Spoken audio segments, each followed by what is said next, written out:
Paul and I had been wanting to work together for years. We had started, mutual fans of each other's work. He had reached out about my novel Terminal, and I was impressed because this is not only the guy who'd made the Balrog in Lord of the Rings, but it's the guy that did Eel Girl. So we never got Terminal off the ground, and then we worked very, very hard on my novel Dark Hollow, and it hit some very frustrating snags. I know it was frustrating for Paul, it was frustrating for me. And then he came to me and he said, "Listen, mate, I've got an idea.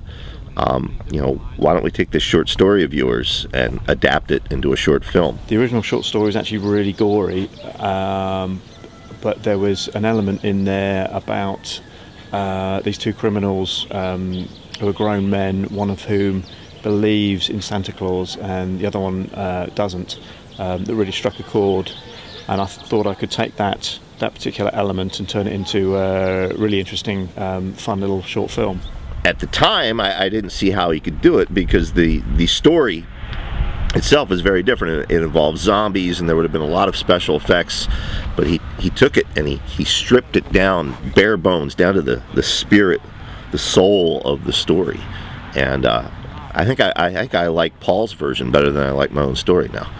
So I was first brought onto the project back in May 2015. Paul approached me very excitedly with a little script saying that I should read it and asked me what I thought. I read the naughty list, fell in love with it straight away and wanted to be involved. So Paul signed me up and that's where it all started. My first two short films, Eel Girl and Night of the Hell Hamsters, I'd self-financed, but I knew that I couldn't afford to do that again a third time. And when I made those short films, crowdfunding didn't exist, whereas now we had Kickstarter and Indiegogo. So we thought maybe we could try and raise some money through Kickstarter. Oh, the Kickstarter campaign. This used to be full black until the Kickstarter campaign. I had recently, right before that, been involved with another Kickstarter campaign that actually the folks running it had pulled the plug before the campaign even ended. So I kind of had a bad taste in my mouth about it. But Paul and Michelle were eager to do it, and they knew what they were doing, and I trust them. So I got on board, and my big fear was that, not to sound arrogant, but I have a sizable readership. I have a sizable audience. My fear was having this other Kickstarter I'd been involved with fail, that it might lessen my audience's interest in the Naughty List Kickstarter. Luckily, that turned out not to be the case. I think one of the reasons we did try to go for the crowdfunding was because we had Brian Keene. He was our secret weapon. He's fantastically prolific on social media, and he's got a big fan base, and we knew in order to raise the money that we had to get the word out, and Brian Keene would be the one to do that. It's lovely weather, folks, we ride together with you. Oh, hi folks, Brian Keene here, coming to you live from Santa's workshop. We soon found out there was a lot of work involved in the Kickstarter. We spent months prepping for it, choosing the right rewards, making sure we chose the right amounts. If anything, I think it was harder than making the actual film. But thanks to Paul, it all came together and we managed to get what we needed. So thank you to everyone who gave us the money. This film wouldn't be possible without you. There we go, camera's rolling. So I've been trying to make this film. No, start again. Mm-hmm.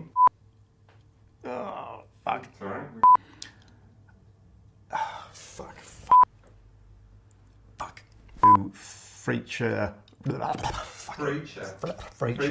Actors, Tony and Jim. Fucking bollocks. Where? Fuck. Action. Okay. Playing. But we said to try, yeah. Cool. Just do the last part. Yes! Okay, Give us your money! That was really bad. Try it again. Here we go. Fucking couldn't pull it off at the end. Okay. More excited! Come on, Yeah. Paul. You've been wanting to make this for 7 years. I You should know. be more excited. I just want to make it. so, Sorry, action. so I joined a project. hang on. Oh no. Got to wear this. Really? Things I do for money, Kickstarter. The things I do. Paul is so eager to get our Kickstarter video done. He is editing on the train. I'm editing your bit on the train.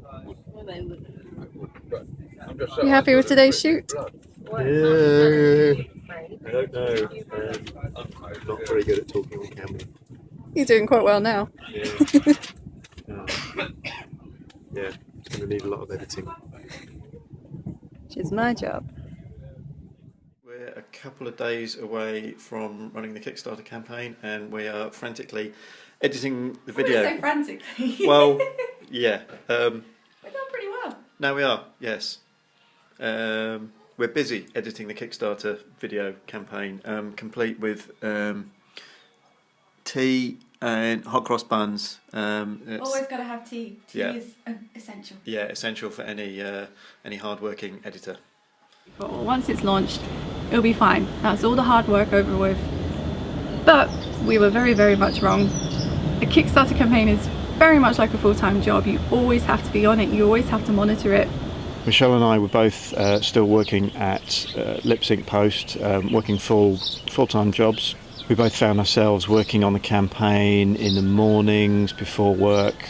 I was working on my laptop on the train into work, just updating the campaign pages and Facebook pages and Twitter pages.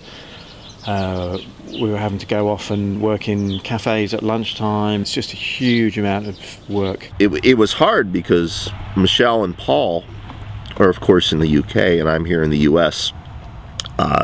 So there wasn't that sense of immediacy working together. Everything was email or Skype, but it all came together, and my audience responded, and more importantly, people outside of my audience, people who were not necessarily familiar with my books or with Paul's films, showed up and donated money as well. Every time someone kindly donates, you always have to send them a message, and you're always tallying up what you have, and it was a lot more difficult than we thought it would be, but it was really worth it. So thank you again to everyone who donated. We wouldn't be here without you. What comes at the end of the Kickstarter campaign is the second the campaign finishes, everybody's credit cards, or your backers who've pledged money, all their credit cards are automatically charged, and you get an immediate email that comes through which tells you which credit cards have gone through and which have failed. Now, statistically, you have to expect 5% of people's credit cards are going to fail and assume that you're going to lose that money. But when the email came through, so this was midnight on a Friday in the UK, there were all these little red warning flags saying failed, failed, failed, failed, failed. And 80% of the credit cards had failed. So of the £14,000 that had been pledged, I think only about £2,000 of the money had come through, which obviously wasn't enough to make the film.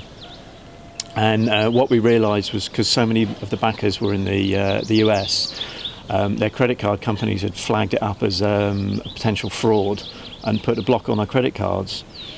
The other problem there is that there's a time limit to collecting the money. I think it's a couple of days or maybe a week. So if they haven't paid up within a week, then all those payments are automatically deleted and you don't get the money at all.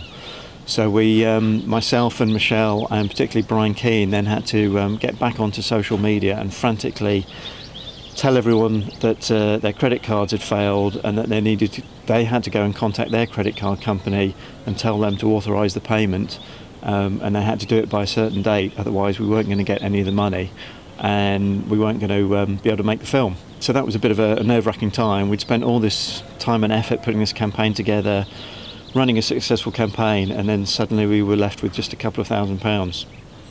But again, everyone came through. Almost all of the credit cards went through. I think of the £14,000 that we'd raised, through the campaign, we lost about £2,000 or £3,000. So we still had enough money to make the film.